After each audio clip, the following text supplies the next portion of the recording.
ঈদ মুবারক, ঈদ মুবারক, ঈদ মুবারক।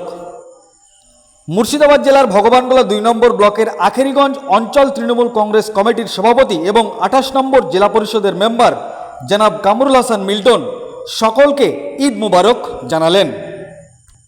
পবিত্র ঈদ উল আজহার সকলকে মোবারক জানালেন। সকলকে ঈদ মুবারক জানালেন।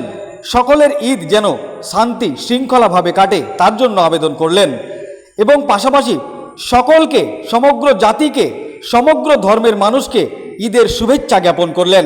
কি বলেছেন তিনি সংবাদ মাধ্যমের সামনে শোনাবো আপনাদের, শুনুন তিনার বক্তব্য।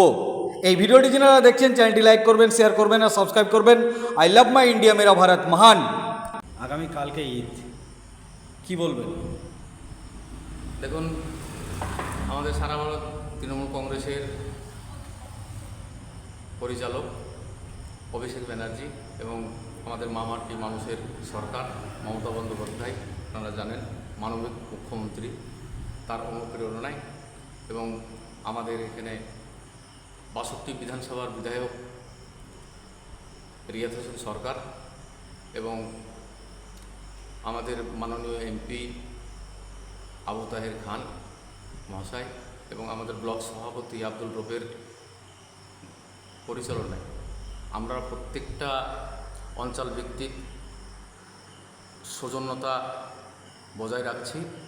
আমরা প্রত্যেকটা মানুষকে এই যে ঈদুল আজহা, এই ঈদুল আজহার প্রত্যেকটা মানুষকে আমরা শুভকামনা জানাই, শুভেচ্ছা জানাই এবং প্রত্যেকটা আখরিগঞ্জ এবং সরলপুর সমস্ত মানুষকে আমার বড়জোরে অনুরোধ যে আগামীকাল ঈদুল আজহা, এই ঈদুল আজহায় নামাজ শেষে যে আমাদের কুরবানি হবে, সেই কুরবানি প্রত্যেকটা মানুষ যে যে জায়গায় কুরবানি করবে সেই পশুগুলানকে আড়াল রেখে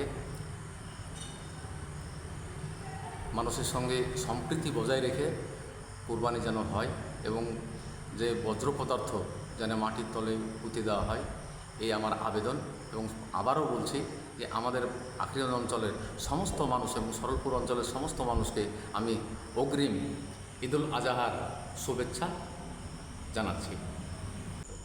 শেষ একটা প্রশ্ন, সেটা হচ্ছে যে আগামীকাল বকরিদ, তো এই বকরিদে কিছু কিছু যারা জোয়ান ছেলেরা আছে অনেক সময় মোবাইলে ফটো এইসব অপ্রীতিকর ঘটনা পোস্ট করে দেয়, এটার বিষয়ে কী বলবেন? দেখুন, আমি প্রত্যেকটা ইয়াং জেনারেশন যারা আছে তারাকে অনুরোধ করছি, আমার ছোট হিসাবে, তারা যেন মোটরসাইকেল নিয়ম মাফিক চালায়। তারপর যেখানে পশু জবাই হবে সেই পশু যেন ছবি না তোলে, যেন কোনো রকমই ফেসবুকে যেন ভাইরাল না করে, তার জন্য আমি অনুরোধ করছি। আমি আখরিগঞ্জ অঞ্চল সভাপতি, সারা ভারত তৃণমূল কংগ্রেস ভগবানগোলা 2 আখরিগঞ্জ অঞ্চল এবং 28 নম্বর জেডপি মুর্শিদাবাদ।